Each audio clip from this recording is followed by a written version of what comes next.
આપ જોઈ રહ્યા છો સત્ય સ્વરાજ ન્યૂઝ. હવે જોઈએ અગત્યના સમાચાર. ભરૂચ સિટીઝન પોલીસે ચોરીની ઇકો કાર અને દેશી તમંચા સાથે બે શખ્સો ઝડપાયા. ભરૂચ સી ડિવિઝન પોલીસે પગુથણ ચાવજ ગામ વચ્ચેની કેનાલ પાસે વોચ ગોઠવી બે શંકાસ્પદ ઇસમોને ચોરીની ઇકો કાર સાથે ઝડપી પડ્યા હતા.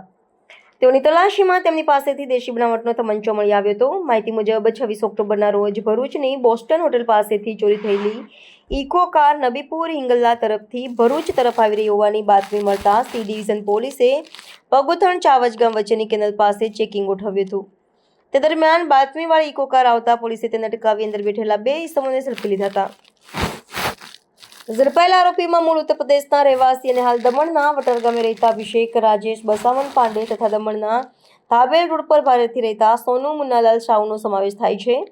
તપાસ દરમિયાન સોનુ શાહની કમર પાસે દેશી બનાવટનો તમંચો મળી આવ્યો હતો. પૂછપરછમાં જાણવા મળ્યું કે સોનુ શાહુએ આ તમંચો ઉત્તર પ્રદેશના ગરોલી ગામે રહેતા પોતાના મિત્ર રાજેશ ચૌધરી પાસેથી ₹5,000માં ખરીદ્યો હતો.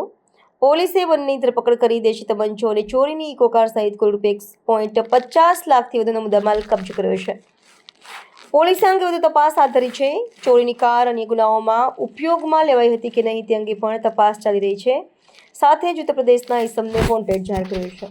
સમાચારોની ઝડપી અપડેટ માટે હમણાં જ સત્ય સ્વરાજ ન્યૂઝ ચેનલને લાઇક, શેર અને સબસ્ક્રાઇબ કરો.